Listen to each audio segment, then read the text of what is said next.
আজকে যে বিষয়টা নিয়ে কথা বলবো সেটা হচ্ছে যে ব্যবসা মানে রিস্ক। এটা আমরা সবাই জানি, কিন্তু আপনি চাইলে রিস্কটাকে ক্যালকুলেটিভ করতে পারেন। মানে আপনি ক্যালকুলেশন করে রিস্কটা কতটা বেশি বা কতটা কম সেটা আপনি যাচাই করতে পারেন। এবং সেই কারণেই আমরা এই যে এত বিজনেস অ্যানালাইসিস করার কথা বলি, মার্কেট অ্যানালাইসিস করার কথা বলি। আপনি যে প্রোডাক্টটা নিয়ে কাজ করবেন সেই প্রোডাক্টটা আদৌ বাজারে চলবে কিনা, তাদের কম্পিটিটর কারা, প্রাইস কি হবে, কাস্টমার কারা, কেন তারা আপনার থেকে কিনবে, কেন ওনাদের থেকে নিবে না, আপনারটা কেন বেটার, আপনার নিজস্বতা কি, এই প্রশ্নগুলোর উত্তর কিন্তু আপনাকে তৈরি করতে হবে। যার কারণেই আমরা দায়িত্ব নিয়ে নিজের বলার মতো একটা গল্প ফাউন্ডেশন থেকে শেখাচ্ছি যে এক একটা ব্যাচে 90 দিন করে প্রশিক্ষণ দিচ্ছি বিনামূল্যে, এই কারণে যে আপনি যাতে শিখে বিজনেসটা শুরু করতে পারেন। কারণ আপনি যদি সাঁতার না কাটতে জেনে আপনি যদি পানিতে নামেন, আপনি তো ডুববেন।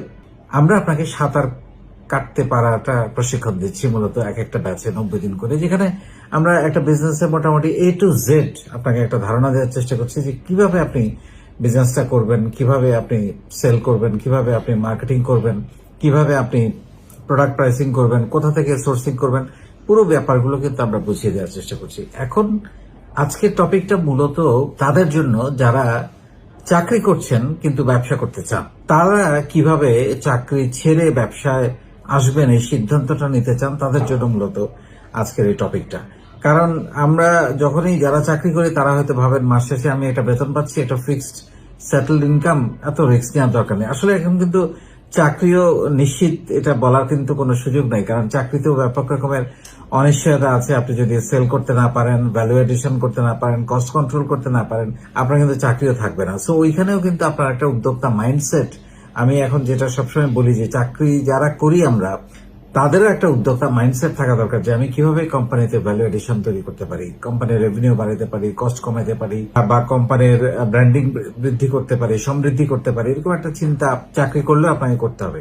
কিন্তু আমরা যেসব চাকরিজীবীদেরকে এখন বাজারে জিনিসপত্রের দাম অনেক বেড়েছে, আমরা বলি যে আপনি আমাদের এখান থেকে প্রশিক্ষণটা নিয়ে সন্ধ্যা 6টা থেকে রাত 10টা পর্যন্ত এই 4 ঘন্টা আপনি অনলাইনে কাজ করেন। এবং আমাদের সঙ্গে অনেক চাকরিজীবী উদ্যোক্তা আছেন, পার্ট টাইম উদ্যোক্তা আছেন, যারা এই 4 ঘন্টা কাজ করে মাসে 10-15 হাজার টাকা কিন্তু ইনকাম করছেন, বা কেউ কেউ আরো বেশিও করছেন, 20-50 হাজার টাকাও ইনকাম করছেন, প্রফিট করছেন, সেল করছেন তো আরো অনেক বেশি। তো সেই জন্য যেটা বললাম সেটা হচ্ছে যে এখন আপনি কখন সিদ্ধান্তটা নেবেন যে আপনি চাকরিটা ছেড়ে দিবেন, এইটা একটা খুব গুরুত্বপূর্ণ বিষয়, যে কখন আপনি সিদ্ধান্ত নেবেন চাকরিটা ছেড়ে দিবেন।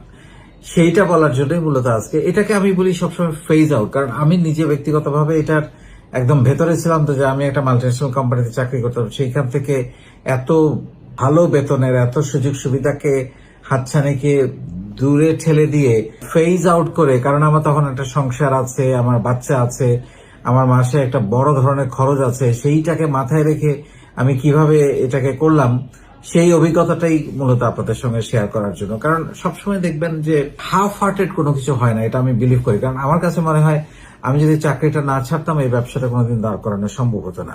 সো আমি ওইখানে কতটুকু এখানে কতটুকু এটা কিন্তু সম্ভব না, তবে শুরুটা সম্ভব। আপনি চাইলে কোনো একটা জিনিস শুরু করে দিতে পারেন।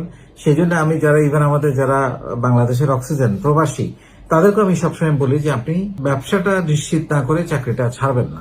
কারণ আপনি ওইখানে বসেও কিন্তু এখন আপনি ব্যবসা করতে পারছেন, সেই সুযোগ কিন্তু আমরা আপনাদেরকে তৈরি করে দিয়েছি। আপনি বিদেশে বসে এখন আমাদের অনেক প্রবাসীরা যারা চাকরি করতেন, যারা কোনোদিন ভাবেন নাই চাকরির পাশাপাশি একটা ব্যবসা করবেন, তারা কিন্তু ব্যবসা করছেন, অনলাইনে ব্যবসা করছেন, বাংলাদেশে ব্যবসা করছেন, তাদের পেজ তারা ওইখানে বসে চালাচ্ছেন, বাংলাদেশ থেকে কাস্টমাররা প্রোডাক্ট কিনছে এবং এখানে কেউ না কেউ তাদেরকে হেল্প করছেন। আবার যারা চলে আসতে চাচ্ছেন তাদেরকেও আমি বলেছি যে আপনি ওইখানেই বসেই ব্যবসাটা এমন একটা জায়গায় আপনি শুরুর জায়গাটা নিয়ে যান, যাতে আপনি এসে ব্যবসা শুরু করতে গিয়ে যে 1 বছর সময় নষ্ট হয়, বা ব্যবসা শুরু করার পর লাভে যেতে যে 1-2 বছর সময় নষ্ট হয়, সেই সময়টা যাতে আপনি ওই পিরিয়ডটা যাতে আপনার একটা ইনকাম থাকে, বিদেশে বসে আপনি সেই কাজটা করতে পারেন, সেইভাবে আপনি চিন্তাটা করেন।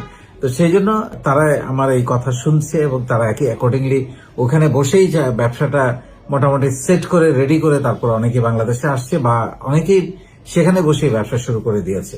তো সেই জন্য যেটা বললাম যে আপনি সবসময় এমন ভাবে আপনি পার্ট টাইম ব্যবসাটাকে নার্সিং করবেন, এই যে বললাম 4 ঘন্টা 5 ঘন্টা করে প্রতিদিন কাজ করে, শুক্র শনিবার যদি আপনার ছুটি থাকে আপনি প্রতিদিন সেখানে সময় দিতে পারেন। এক সময় আপনার বিজনেস আপনি টের পাবেন, আপনার বিজনেস ডিমান্ড করছে, হয়তো কিছু 3 মাস 6 মাসের জন্য একটু লস হবে আপনার, আপনি যত টাকা ইনকাম করতেন এখান থেকে আপনি তত টাকা উঠাইতে পারবেন না, একটু কষ্ট করে চলতে হবে, কিন্তু একটু দূরে দেখতে হবে আপনাকে। 2 বছর 3 বছর 5 বছর কি হবে সেইটা আপনাকে দেখতে হবে। ওই যে ক্যালকুলেটিভ, আপনার ক্যালকুলেশনটা করতে হবে, ক্যালকুলেটিভ রিস্কটা আপনাকে নিতে হবে। তখন আপনি ফেজ আউট করে চাকরিটা ছেড়ে দিয়ে আপনি যখন ব্যবসা আপনাকে ফুল টাইম ডিমান্ড করবে যে আপনার গ্রোথ আসছে, গ্রোথ হবে, সম্ভাবনা বেশি, তবে আবারও বলছি, অর্ধেক নৌকা এদিকে অর্ধেক নৌকা ওইদিকে দিয়ে কিন্তু কোনো কিছু হয় না। আপনি শুরুটা গুছায় ফেলেন, শুরুর কাজটা, যেই অপারেশনে যাবে আপনাকে তখন ফুল টাইম দিতে হবে। সো এই ডিমান্ডটা তৈরি করা খুবই গুরুত্বপূর্ণ। এবং আমি কখনোই বলবো না একেবারে হাত পা ধুয়ে চাকরি ছেড়ে এসে আপনি ব্যবসা চিন্তা করেন। আপনি চাকরিতে থাকতে থাকতে, যারা চাকরি করছেন, চাকরিতে থাকতে থাকতেই ব্যবসার আইডিয়াটা জেনারেট করেন, প্ল্যানিংটা করেন, মার্কেট রিসার্চ করেন, ক্যালকুলেশন গুলো সবকিছু করেন, ফান্ডিং কালেকশনের ব্যাপারটা করেন। যেই অপারেশনের সময় আসবে আপনি ঝাঁপিয়ে পড়েন। তো এইভাবে ফেজ আউট করলে পরে আমার মনে হয় আপনার আফসোস থাকবে না যে আমি এত বড় একটা চাকরি ছেড়ে এসে এখানে আবার কোন বিপদে পড়লাম। তবে এগেইন, বিজনেস ইজ 24 আওয়ার্স। কেউ যদি মনে করেন যে আমি আগে আরামে ছিলাম, ব্যবসা করলে আরো আরামে থাকবো, এটা ভুল। ব্যবসায় আপনাকে আরো বেশি সময় দিতে হবে, তবে এখানে স্বাধীনতা আছে, এখানে আপনাকে অনেক বেশি মাল্টিপল করার সুযোগ আছে, উপরে ওঠার সুযোগ আছে। চাকরিতে হয়তো একটা স্ট্রেট লাইনে আপনাকে চলতে হয়, কিন্তু এখানে উপরে যেমন ওঠার সুযোগ আছে, আবার নিচেও নামতে হবে, এই অ্যাটিটিউডটা থাকতে হবে, আবার উঠবেন।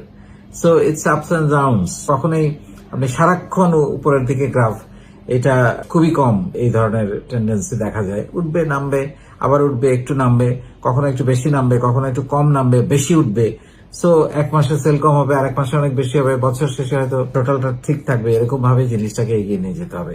তো যারা চাকরি করছেন বা যারা চাকরিতে আছেন তাদের জন্য, এবং যারা ব্যবসা করতে চান তাদের জন্য বলছি, এটা রিস্ক, কিন্তু আপনি চাইলে এটাকে ক্যালকুলেট করতে পারেন যে আপনার কতটা রিস্ক নেবেন।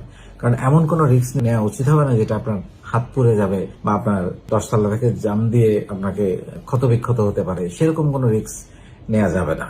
সেই রিস্কটা নিতে হবে যেখানে আপনি সেফ থাকবেন, কমফোর্টেবল থাকবেন। আপনার হয়তো কিছু ব্যস্ততা বাড়বে, স্ট্রেস কিছুটা বাড়বে, সেই স্ট্রেস ম্যানেজমেন্ট করারও কিন্তু দক্ষতা আছে, উপায় আছে, সেগুলোও করা যেতে পারে, কিন্তু ক্যালকুলেট করতে পারবেন আপনি।